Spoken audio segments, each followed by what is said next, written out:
that is entirely comprised not as an alien force, but of orphaned children that have, had their parents killed by an apartheid state that has been dominating the lives of Palestinians for 80 years at this point. And they've done a genocide at this point as well. But it started off with the Nakba and has only evolved as technology has gotten better to become more heinous. And Gaza is this hermetically sealed area that many people correctly point to as the world's largest open-air prison before October 7. So my perspective on this has always been that I think that Hamas's tactics, which I oppose at times, right, or it's like internal governance issues, are secondary to this conversation, because it's like placing a lot of emphasis on the Nat Turner rebellion, or instead of talking about the much larger, much more consequential, much bigger harm that chattel slavery was to black people, to sell black people and to rape them and treat them as though they weren't human. I think that's a far larger systemic force that is going to make the Nat Turner Rebellion look inconsequential in comparison to the greater harm.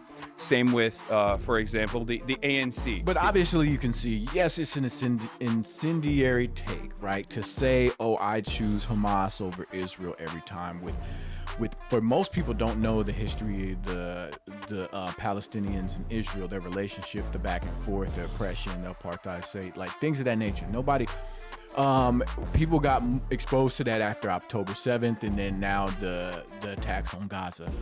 So it ultimately comes down to the fact that you're dealing with a people that have been oppressed, that have been just abused to the maximum point, and they're fighting back, and they, you don't agree with how they're fighting back, which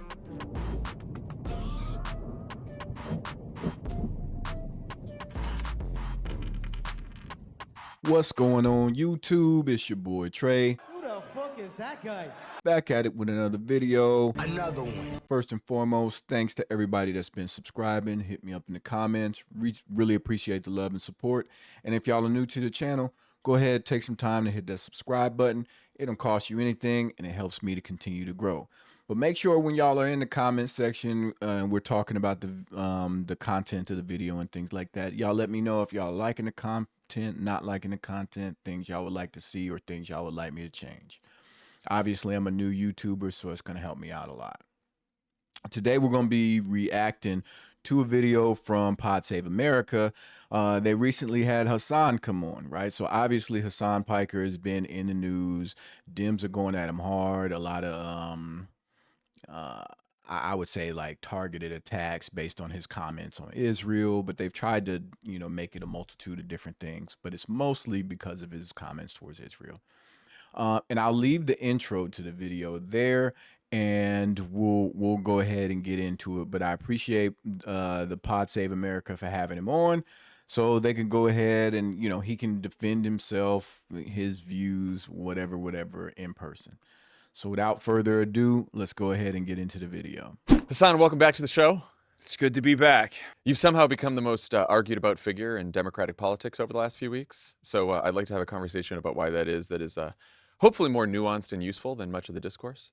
Yeah. I mean, I goes to show how serious we are as a movement, as an opposition party, this is the primary focus. Central to the discourse. Fair. Yeah. Just a quick recap to set the table for people who, lucky for them, maybe, haven't been following along. A few weeks ago, Third Way, centrist Democratic think tank, published a Wall Street Journal op-ed calling on Democrats to stop engaging with you. They describe you as anti-American, anti-woman, anti-Western, and anti-Semitic. Their evidence is a long list of things you've said, which we'll get into. They also specifically singled out a few Democrats, us, for inviting you to Crooked Con last year, Ro Khanna, and Michigan Senate candidate Abdul El-Sayed. Also a former... First and foremost, I haven't reacted to a bunch of the Pod Save America, Pod Save the World content and things like that because I'm, just trying to spread the love. But I still watched him, and I don't understand, me personally, how you could really... I don't follow him on Twitter. I know he gets into it with a lot of people on Twitter. But long story short is that they just seem like so, I won't say nonchalant, but like such agreeable dudes. Like you could just have a conversation and you know, you could, even if you're having a disagreement, I just don't understand how people would have smoke for them for having Hasan on the show and things of that nature. But that just goes to show you how Democrats are. We're fucking petty, maximum petty. Or Crooked host, who a few of us have donated to and who you campaigned with this week, which fueled even more controversy. Now, you and I scheduled this conversation weeks ago. I'm sure some people have had enough Hasan Piker discourse, but I do think it's an important conversation to have because, like, you know, even though you and I have different politics, we've actually debated our disagreements on this show. I think there's value in doing that in person in a format that's not mediated by algorithms or a fucking 5-minute cable hit. So with all that said, here's where I want to start. I think the rallies with Abdul this week were the first time you've been a featured speaker at a candidate's actual campaign event. And I wonder how you, self-proclaimed Marxist anti-imperialist, decided to be a campaign surrogate for a Democratic candidate, even one as progressive as Abdul. What was your thinking there? And like, what has made you get more involved in Democratic politics? So I've been very involved in Democratic politics for years at this point, but with AOC, Bernie Sanders, and, you know, Rashida Tlaib, Ilhan Omar, who I'll be interviewing later today. But I've never actively, I guess, stumped for a candidate. And I didn't even realize, maybe I'm too I'm not old school enough to understand this, but for me, the difference between Abdul coming on my stream, which I've done many times prior to this, and me like going to Dearborn and us working out together and eating kebabs, is probably more significant than me going on a rally and like talking for 5 minutes in front of a live audience. So I never. Yeah, like I think that's a real funny thing about why and how all of this is happening, because he has all these people, well, not all these people, a lot of people on his stream. They come onto his stream, he engages with them, this, that, and the third, right? They can disagree, whatever. And it's, I mean, yeah, people might have had issues with it, but they've never done like a whole, you know, taking out funds to smear him and putting out hit pieces on cable news networks and things of that nature. They might have mentioned him as a person that, you know, people should avoid, but never this much. And all because he decided to go out and appear with a Congress or somebody that was running in public. It's just weird. It's just, I don't get it. It's such strange times we're in. Thought of that as like this major new step. I guess it is, because the DC bubble was like freaking out about it, where they're like, how dare you do this? This is the most devastating thing anyone's ever done. And I like the guy. That's the reason why I did this. Like, I trust him. I think he has a lot of great policy opinions. I think he is much more responsive to the needs of the base than some of the other Democrats that I've been very upset with for many, many years. And I think he's exactly the type of guy that the party needs to have more of. My goal has been very clear since Zoran. When we linked up during the primary, it was a very crowded field, and he was able to like cut through that noise and become a beloved mayor of New York now. I want to get people into positions of power that I align with politically, even if we don't 100% agree. I even have disagreements with Zoran from time to time. I'll text him some stuff. I'll be like, yo, you know, cut this out. What are you doing? At the end of the day, I understand that like politics is in some ways the art of the possible, right? Like I see that. My expectation is never going to be someone coming out and advocating to seize the means of production. I'm a reformist. Many to my left, which does exist for those of you out there, there are people who are further to the left than me who will say bourgeois elections are unnecessary, and all you're doing is taking away revolutionary potential and feeding it back into the Democratic Party. You're a shepherd for the Democrats, and therefore a reactionary, a social fascist even. But all of that stuff is going to break the brains of your audience. I shouldn't even be getting into that. Yeah, I think if someone wants to improve the material conditions of the working class in this country, if someone says no to unnecessary like endless wars and advocates to bring our productive output back home to work on ourselves, in some ways not a dissimilar message to the lie that MAGA told about isolationism and no new wars and being the peace president. If someone actually identifies with that and wants to advance that agenda, I'm going to be there for them.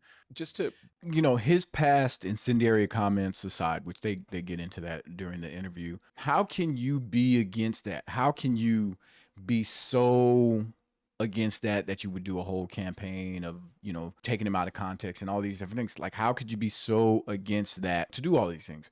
Who is not for improving the conditions of the working class? No new wars. I forget everything he said, right? But who's not for that? If you're a politician, you better at least say that you're for that. So why target somebody that's saying that they're for that? Like, and he stood on business on it, right? Historically, he has stood on those principles that this is what I'm for. So people that are for that, I will back them, or they have his support. You know what I'm saying? So I'm telling you, it's weird that somebody would target him for saying that. You have over 3 million followers on Twitch, 1.75 million on YouTube. I saw that you've done something like 20,000 hours of live streaming that is all off the cuff political takes and responding to viewers in real time, which I imagine must be like constantly fighting with people in your mentions real time. Yes. No, exactly. I mean, so like, I am not surprised that you've said some stupid and offensive things. Mm-hmm. I'm even less surprised that you've said stuff that sounds even worse when it's clipped out of context. Here's what I'm wondering. As you've grown your audience and influence, and as you've gotten more directly involved in electoral politics, do you feel a responsibility to choose your words more carefully, or at least in ways that are less likely to be misconstrued? Yes and no. So yes, because obviously I don't want to cause any harm to any of the candidates that I'm associating with, or this movement that I am obviously a part of. What I like to call the left flank candidates, or the Bernie-crats, people who are more responsive to the needs of the working class folks all around the country. I don't want to ever be a burden to them, because being associated with them is not beneficial for me. The way that DC media perceives the situation is like, oh my God, he went out to stump for Abdul. All of a sudden, he's like a legitimate political force. I'm like, I've been doing that already. Like, I was infinitely more effective sitting at home and just talking shit. Yeah. Right. Than I am sitting in front of a live audience with like 600 people. Although that's still good, and I enjoy it personally, but and I do that for candidates that I trust, candidates that I want to endorse and fight for. But I'm already fundraising for a lot of these folks, right? Small dollar donations from all around the country keep flooding into all the campaigns that I work with. But yeah, I am cognizant of that. On the other hand, one thing that I'm thinking about is, well, this medium lends itself so perfectly to being clipped out of context. And I think we are now in a media environment where that doesn't matter as much. I mean, Donald Trump's the president, right? Like, he is the president. It's not just his words that are messed up, that galvanize some of the most reactionary forces in this country and normalize some of the most heinous, most toxic, repulsive types of politics. I mean, he campaigned on saying, hey. So I don't wholly disagree with what he's saying. Yes, Donald Trump is the president, first off, and he's never been one to shy away from, biting his tongue or saying what he thinks, or tweeting or truthing, whatever you want to call it, what he thinks, what's in his head.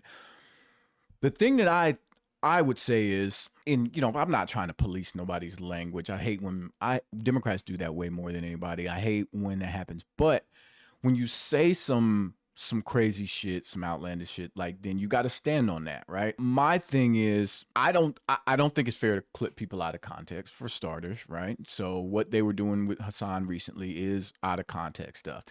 And I think with his platform being Twitch, him engaging with, like I said, people that are trolling him sometimes, people that are maybe not the the smartest person in the room or whatever hitting him up for questions or trying to come at him for the way he says things.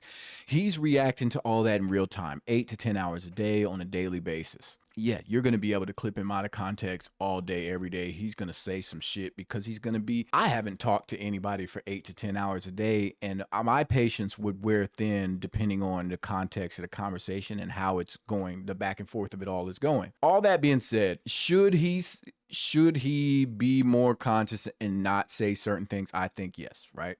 I think there are certain things that he goes too far on. But like, as long as the meaning behind it, right? What he is ultimately trying to stay and establish as his opinion, his principle, whatever the discussion is about. If I agree with the discussion, but I disagree with the manner in which you spoke, like, what are we doing? Like, I agree with your sentiment. I agree with the argument that you're making. I just don't like the way that you said this. I don't like the analogy that you said.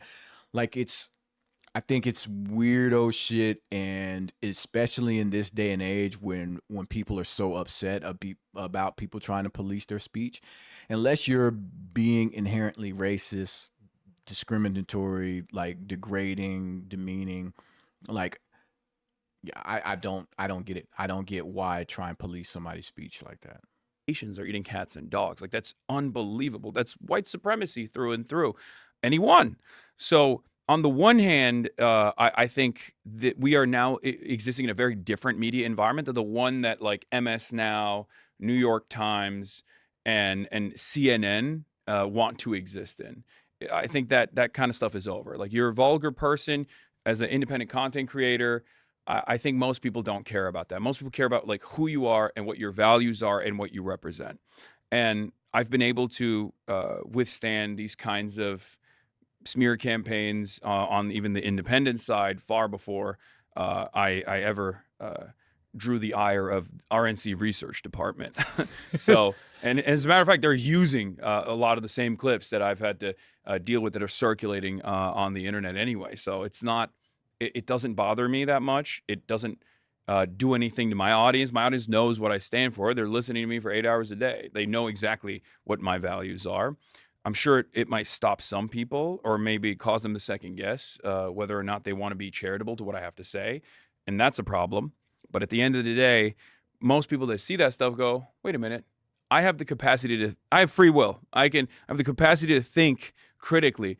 What's going on here? Why is the Republican Party saying this, claiming that this guy is racist or claiming that this guy is a misogynist? When I know what the Republican Party stands for, let me go check him out. And I think a lot of people do that.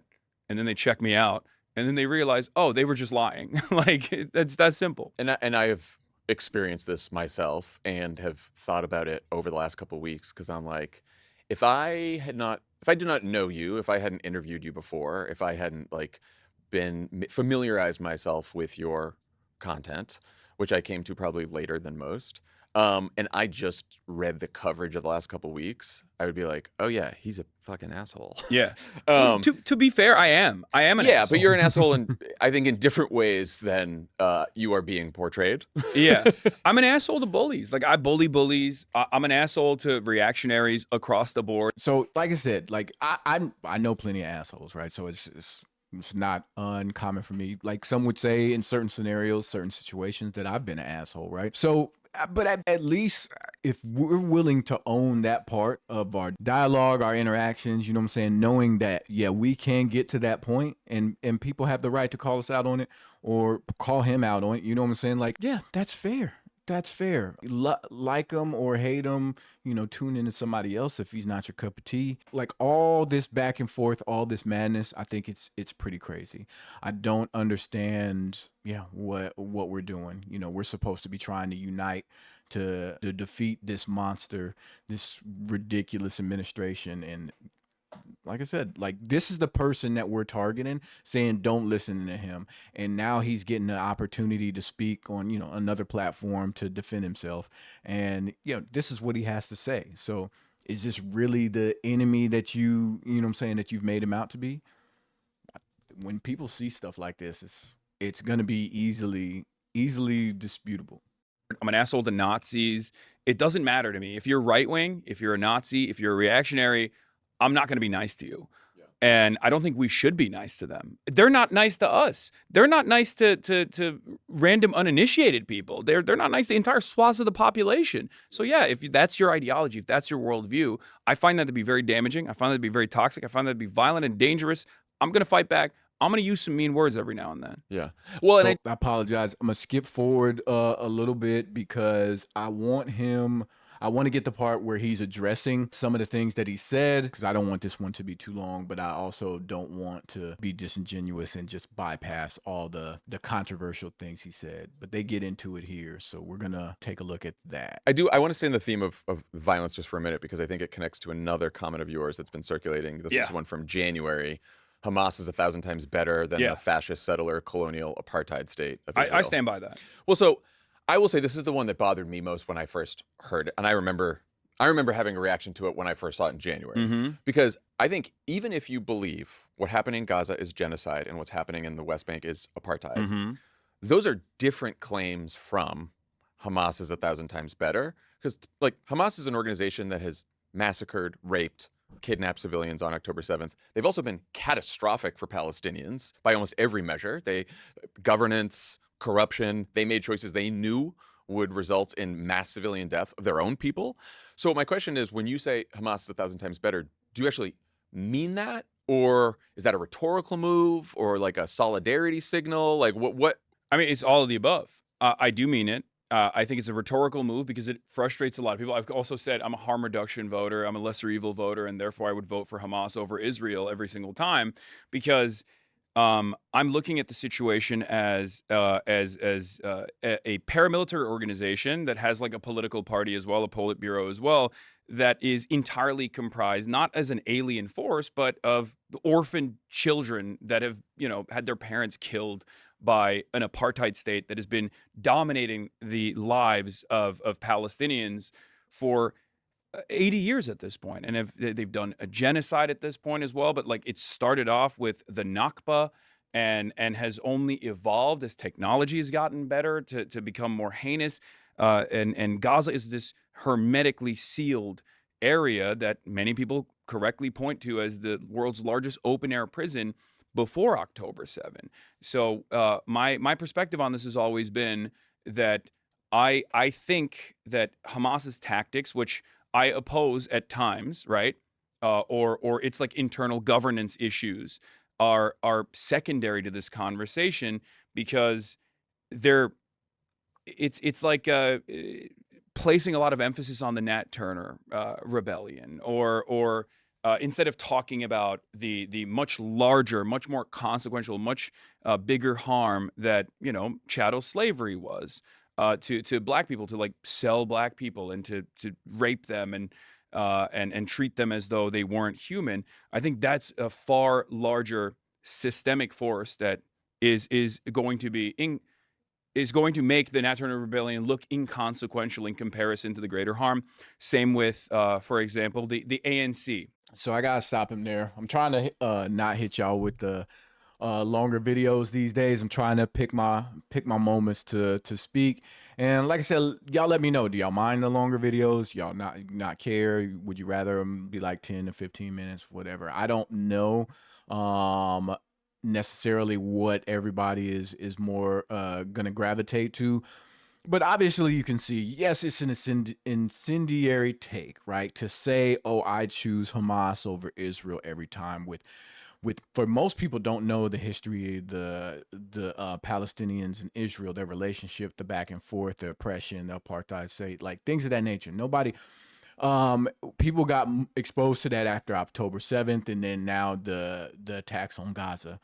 So it ultimately comes down to the fact that you're dealing with a people that have been oppressed, that have been just abused to the maximum point, and they're fighting back, and they, you don't agree with how they're fighting back, which I don't agree with the attack on the October 7th either, but I'm not living that. You know what I mean? Like my parent, my family and parents haven't been tortured and killed, and I'm not like all the things that Hasan was bringing up. Like I haven't lived that. That hasn't been my truth. That's not my life. So who am I to judge them? I can judge them on the sense that that is not how I would wage war. But like I said, when you have nothing, when you are the little person in the fight against a giant, like how would you fight? What lengths would you go through to try and defend yourself at any cost, right? And like I said, I'm not defending it. You know what I'm saying? Because that's not what I would do. I'm just saying that for us as Americans to judge them, we really haven't lived the struggles that they lived in. So I get where he's coming from with that, even if I disagree with the statement in itself, right? But yeah, I'm gonna leave that one there. Y'all can go and check out the whole interview. It's on Pod Save America. Yeah, make sure you subscribe. They do outstanding content. And then obviously Hasan is on Twitch and I think all different platforms too. I think he's on YouTube and all that stuff. But if y'all learned something, definitely share it with your people. Keep the information flowing, keep the conversation going. And y'all let me know your thoughts in the comment section. If you haven't already, please subscribe to the channel. I'm a new YouTuber and it's gonna help me continue to grow. But until next time, I'll holla at you. Wanna be my enemy? I pop out, they go wild, so celebrity. Too busy winning, I forgot that I got friends.